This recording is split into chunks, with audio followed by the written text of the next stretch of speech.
아멘.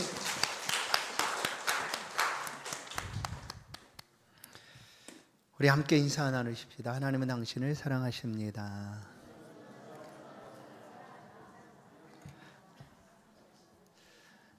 내게 임한 하나님의 은혜라는 제목으로 말씀을 함께 나누겠습니다.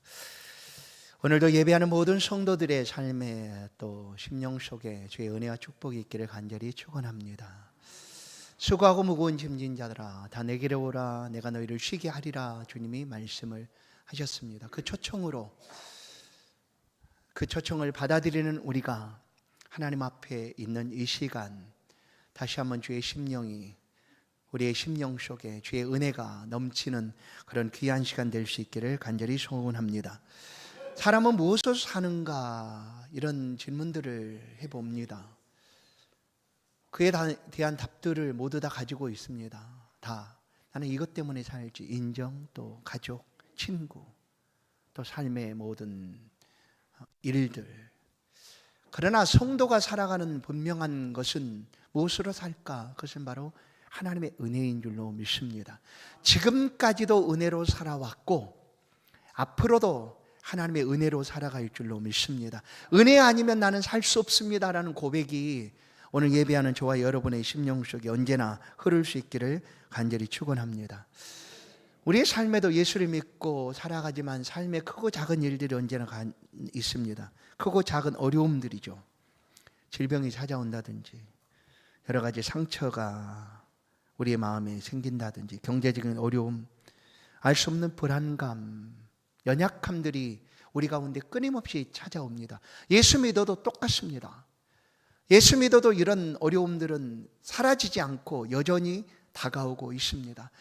그 어려움 가운데 눈물을 흘리며 밤잠을 설칠 때도 있는 것을 우리가 압니다.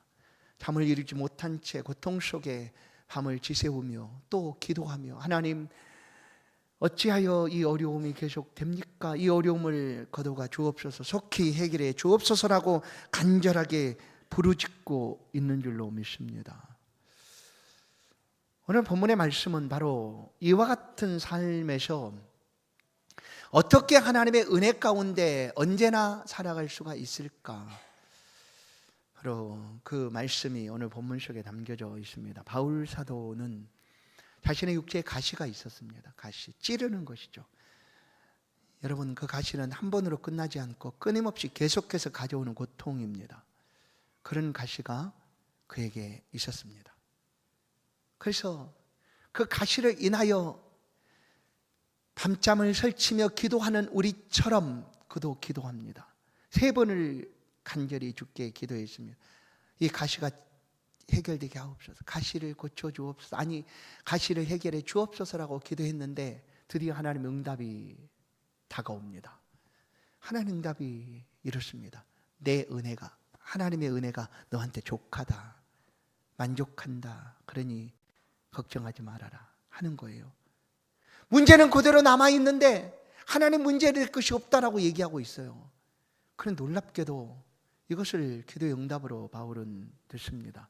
그리고 고백하기를 내 은혜가 내게 족합니다. 나의 모든 것은 하나님의 은혜로 된 것입니다 하고 기뻐한다라는 거예요.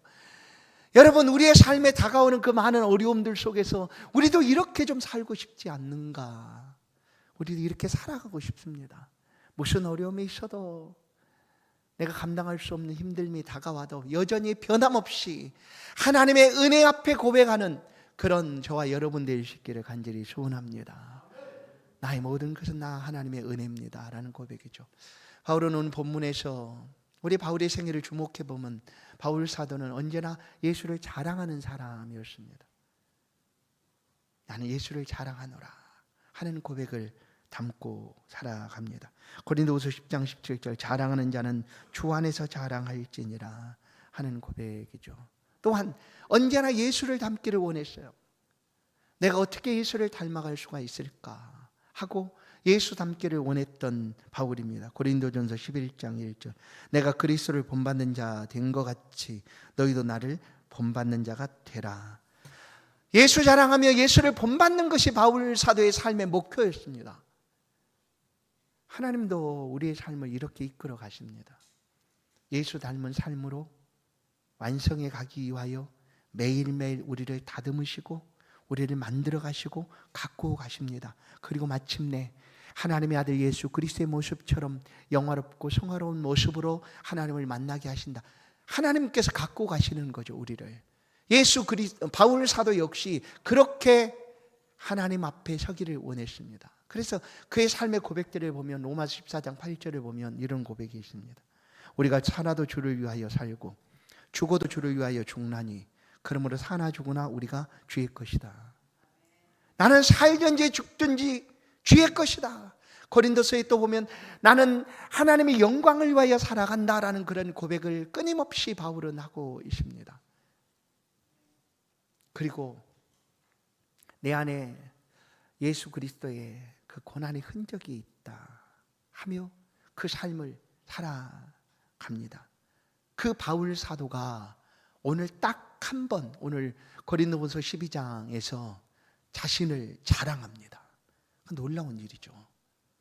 예수 자랑을 원했고 예수를 닮기를 원했고 나는 죽든지 살든지 오직 네 안에 예수 그리스도가 존귀 되기를 원한다라 했던 바울 사도가 자신을 자랑하고 있는 내용이 바로 12장에 있습니다. 12장 1절을 보시면 무익 하나만 내가 부득불 자랑하노니, 내가 자랑한다라는 거예요. 그러나 이 자랑조차도 어쩔 수 없어서 안 하자니 이 하나님이 주신 계시와 이 놀라운 환상을 내가 그냥 가만히 갖고 있기가 너무나 힘들다. 그래 내가 부득불 어찌할 수 없어 자랑은 하지만 이것조차도 내가 자랑하기가 좀 그렇다 하는 표현을 담고 있습니다. 그렇게 자랑을 하는데 그가 알고 있었던 그 놀라운 환상, 이것이 무엇이었을까? 6절을 보시면 내가 만일 자랑하고자 하여도 어리석은 자가 되지 아니할 것은 내가 참말을 함이라 하는 거예요. 그러니까 자신이 지금 자랑하려고 하는 그 내용이 어떤 것인가를 바울은 알고 이게 참말이다, 진리라는 거예요. 그러나 12장 6절을 보십시오. 그래도 누군가가 나를 보고 지나치게 생각할까 두려워하여 그만두노라. 이렇게 더 이상 자랑하지 않겠다라는 거예요. 근데 그 자랑이 무엇이었는가 하면 12장 2절을 보면 내가 그리스도 안에 있는 한 사람을 아노니 그는 14년 전에 셋째 하늘에 이끌려간 자라. 그가 몸 안에 있었는지 몸 밖에 있었는지 나는 모르거니와 하나님은 아신다 라고 얘기해요. 14년 전에 있었던 그 일을 이 고린도 교회의 서신 속에 왜 담고 있을까? 고린도 그 지역은 자기 자랑이 아주 엄청났던 사람들입니다. 그리고 그 자랑이 얼마나 컸는지 알겠지만 고린도 전서에 나타나 있지 않습니까? 그가 받은 것들이 얼마나 내가 좋은 거 받았다, 뭐 하나님의 축복을 예언도 받았고 방언의 은사도 받았고 하는 것들을 자랑하는 것으로 그들이 그냥 문제가 되었다라는 거예요. 그래서 바울은 부득불 자랑하고 싶지 않았어요. 자랑하기 싫었어요. 그런데 어찌할 수 없어 이 이야기를 하고 있는 거예요. 14년 전에 자신이었지만 내가 어떤 사람을 안다 하며 하는 말이에요. 유대인들의 가장 높은 하늘은 3층천입니다. 3층천. 하나님이 계신 곳이라고 표현되고 있는 곳이죠. 그곳에 내가 갔다라는 거 아닙니까? 그러나 내가 몸 안에 있었는지 몸 밖에 있었는지 나는 모르거니와 하나님은 아신다. 이 놀라운 환상과 경험을 바울이 가졌어요. 그런데 그때까지 꾹꾹 참고 있다가 드디어 한마디 하는 거예요. 부득불 자랑하게 되었다. 이런 일이 있었다 하고 그의 자랑을 합니다.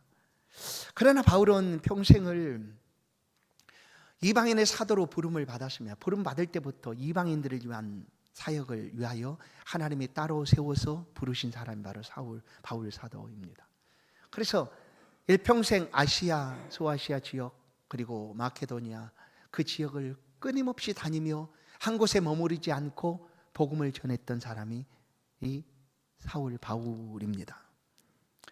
그런데 이 바울에게 가시가 있었습니다. 가시. 예수를 인하여 수많은 고난도 받았지만 그 고난뿐 아니라 그의 육체에 있는 가시가 있었습니다. 그 찌르는 가시가 너무나 고통스러워서 오늘 바울이 하나님 앞에 구하고 있는 거예요. 너무나 고통스러워 그 가시를 인하여 너무나 아파서 하나님 앞에 구하고 있는 것입니다. 12장 7절 여러 계시를 받은 것이 지극히 크므로 너무 자만하지 않게 하시려고 내 육체에 가시고 사탄의 사절을 주셨으니 이는 나를 쳐서 너무 자만하지 않게 하려 하심이라. 이때까지는 가시를 주신 이유를 몰랐어요. 왜? 너무나 예수 복음을 전하는 일이 힘들어졌기 때문이죠. 이 가시 때문에. 여러분, 바울의 가시에 대해서 육체의 가시를 무엇으로 성경학자들이 표현을 하고 있는가? 몇 가지가 있습니다.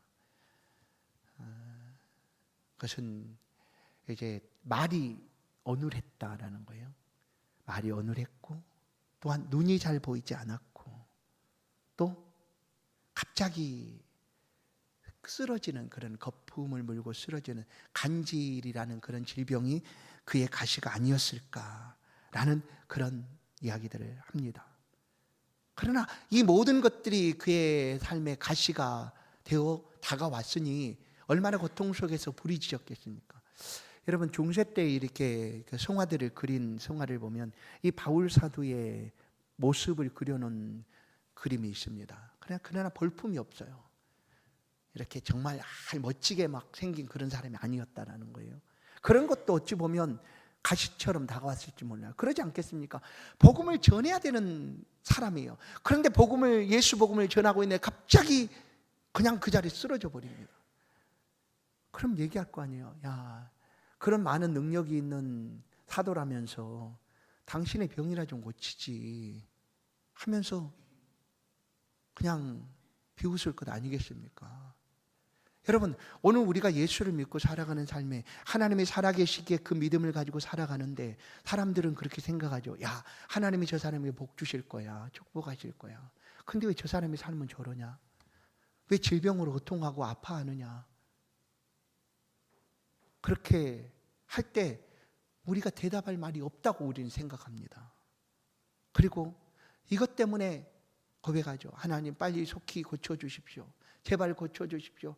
그래야지 하나님의 영광이 나타날 거 아닙니까? 하는 마음이 우리에게도 똑같이 있는 거예요. 바울도 그래서 기도한 거예요.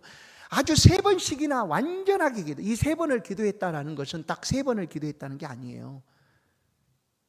나을 때까지, 하나님이 들어주실 때까지 끊임없이 기도했다는 의미입니다. 이 가시 때문에 하나님 주의 복음을 전해야 되는 내가 이 복음의 사역에 방해가 되고 있습니다.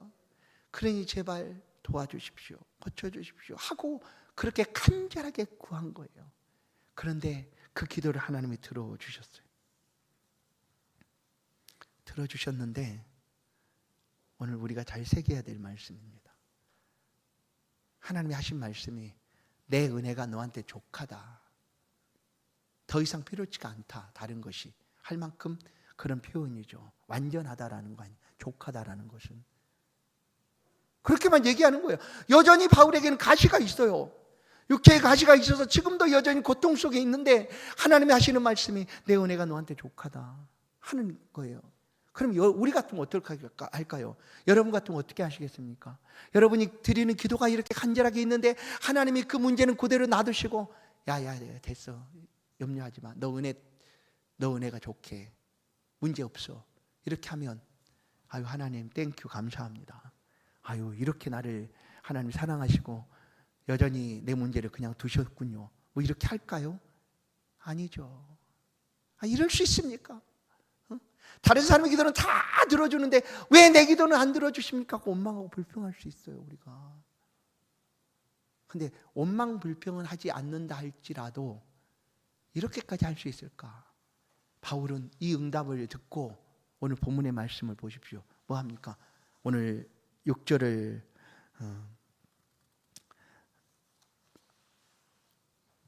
7절 9절을 보시면 나에게 이르시기를 내 은혜가 내게 족하도다. 이는 내 능력이 약한 데서 온전하여 짐이라 하신지라. 그러므로 도리어 크게 기뻐함으로예요. 그러므로 도리어 크게 기뻐함으로. 여러분 하나님의 은혜가 내게 족합니다 라고 우리가 하나님 앞에 고백할 수 있다면 오늘 이 시간 하나님의 말씀의 은혜가 우리의 심령 속에 귀하게 새겨질 줄로 믿습니다. 왜냐하면 문제는 그대로 있다니까요. 근데 바울은 지금 그러므로 내가 크게 오히려 더 기뻐한다. 내 은혜가 내게 족하도다라고 말씀하신 그 하나님의 말씀 앞에 오히려 기뻐하고 있다라는 거예요. 오히려 바울이 육체의 가시가 있을 때 바울은 복음 사역이 방해된다고 여겨졌습니다. 누구라도 그러겠죠. 우리가 삶을 살아가면서 우리의 삶에 어려움이 다가왔을 때 하나님, 나는 이거 견딜 수 있지만 혹시 다른 사람이, 예수 믿는 사람이 왜 저래? 왜 저런 고통, 어려움만 늘 가지고 있는 거야? 할까 두려워 기도합니다. 이렇게 기도해 본 적도 있잖아요, 우리가. 나는 괜찮아요. 그런데 그렇게 여길 것 같으니 하나님 영광을 위하여 치료해 주십시오. 고쳐 주십시오. 회복시켜 주십시오. 그렇게 기도할 수도 있거든요. 그런데 바울은 이 응답을 받고 그 육체의 가시가 그대로 있었어도 그 가시를 이제 어떻게 바라보았는가 하는 거예요. 더 이상 찌르는 가시가 아니라 그 가시마저도 나에게 주신 하나님의 은혜라라고 고백했다는 거예요. 성도 여러분, 우리가 이렇게 할 수 있다면 우리는요, 이 땅을 그야말로 이제 지금부터 아무 문제 없이 살아갈 수 있어요. 어떤 어려움이 다가온다 할지라도 내 삶은 하나님의 은혜인 것을 고백할 수 있다면 우리는 넉넉하게 담대하게 예수 믿는 믿음의 삶을 살아갈 수 있다라는 거예요. 그럼 가시를 왜 그대로 두셨을까? 그리고 왜 이것이 은혜라고 표현할까? 오늘 그 다음 말씀을 보시면 9절 말씀에 이렇게 얘기합니다. 나의 약한 것들에 대하여 자랑하리니 이는 그리스도의 능력이 내게 머물게 하려 함이라. 그 약함을 통하여 다가오는 하나님의 은혜가 뭐였는가 하면 그리스도의 능력이었다라는 거예요. 그리고 그 이전에 7절 말씀에 왜 하나님이 내게 가시를 주셨는가 바울이 깨닫게 됩니다. 그것은 두 번이나 말해요. 7절 말씀에서 두 번씩이나 반복하고 있는 말씀이 있어요. 너무 자만하지 않게 하려고, 너무 자만하지 않게 하려 하심이라. 너무 자만이에요. 너무 자만. 인생에 있어서 절대로 필요 없는 것 한 가지가 있습니다. 절대 쓸데없는 것, 교만입니다. 교만. 인생은 교만할 근거가 하나도 없어요. 왜냐하면 하나님이 피조물로 창조해 주셨고 모든 것을 하나님이 다 주셨어요. 지금 결과적으로 내 안에 많은 것들이 있다고 여길지라도 그 모든 것은 하나님께서 내게 주신 놀라운 은혜인데 그것 가지고 내가 교만할 수 있다라는 거예요. 바울이 보십시오. 14년 동안 꾹꾹 참아왔던 그것을 지금 자랑하듯 얘기를 한번 합니다. 근데 바울이 뭐 교만했겠어요. 우리가 나는 절대 교만하지 않습니다 라고 우리 자신을 잘 절제하고 억제할 수 있다라고 생각할지 몰라요. 그러나 교만해야 되는 그 환경과 상황이 딱 맞춰지면 우리도 알 수 없어요. 나도 모르게 교만할 수 있다라는 거예요. 그래서 성경은 그 교만을 가리켜서 패망과 멸망의 선봉이요 앞잡이다라고 얘기해요. 그뿐만 아니라 하나님이 교만을 어떻게 다루시는가? 꺾어버리시겠다 얘기하는, 꺾어버리시겠다. 하나님이 꺾으신다는 무서운 얘기죠. 아무리 쓰임받는 하나님의 종이라 할지라도 하나님 앞에 교만하면 하나님 꺾으신다라는 거예요. 근데 그때까지 몰랐어요. 바울은 자기 육체의 가시가 은혜라는 사실을 알지 못했어요. 그런데 하나님의 응답을 듣고 난 후에야 이 가시조차도 하나님이 내게 주신 은혜구나라는 사실을 알게 되었다는 거예요. 가시는 더 이상 나를 찌르는 고통이 아니라 하나님의 은혜로 받아들이게 된 겁니다. 그것이 바울 사도에게 임한 놀라운 은혜였습니다. 그리고 그가 고백하는 것처럼 나의 약한 그때가 곧 하나님의 강함입니다 라는 고백을 하게 된 것입니다. 그러나 우리는 생각하죠. 하나님 나를 축복하시면 세상 사람들이 나를 보고 하나님을 더 잘 믿을 거 아니에요. 물론 그것도 있습니다. 그렇게 예수 믿는 사람들의 삶을 보고 하나님이 저렇게 축복, 환난 근심도 없고 문제도 하나도 없고 모든 일이 형통하고 잘 된다. 그러니 나도 하나님 믿어야 되겠다. 이렇게 생각하는 사람도 있어요. 그러나 그보다 더 크게 그들의 삶의 감동으로 다가오는 삶이 뭐냐면 여전히 변함없이 문제들이 있습니다. 예수 믿는다고 하는데 문제가 끊임없이 일어나고 있어요. 또 육체적인 아픔도 끊임없이 일어나요. 삶의 공고함도 계속돼요. 그래서 맨날 하나님 앞에 눈물을 흘려 기도해요. 그 모습을 보고 있어요. 자기 같으면 진작 포기했죠. 그런데 성도는 그 어려움 속에서도 여전히 하나님을 붙잡고 눈물을 흘리며 하나님께 맡기고 살아가는 그 삶이 그에게 더 감동을 준다는 거예요. 나 같으면 진짜 끝났다 야. 나는 그렇게 못해. 도대체 너는 어떻게 그렇게 사냐. 그게 더 감동을 주어 하나님 앞에 한 걸음 나가게 한다는 사실이에요. 우리의 삶에 바울이 가진 갓이 속히 없어졌으면 좋겠죠. 맞아요. 그런 모든 문제가 다 사라지고 없어지면 너무나 좋을 것 같아요. 그런데 기억하십시오. 우리가 평안하고 안정되고 그리고 따뜻하게 삶을 살아가는 그 순간 취약합니다. 유혹과 미혹에 취약합니다. 우리를 흔들어 놓는 그 수많은 유혹들 가운데 속히 넘어지게 됩니다. 바울은 이제 그의 약함을 내가 자랑하노라 라고 응답 이후에 고백합니다. 나의 약한 것을 자랑한다. 성도 여러분, 더 이상 우리의 약함은 약함이 아니다라는 거예요. 그 약함은 바울이 자랑하는 것처럼 하나님의 능력이 임하시는 순간이다라는 거예요.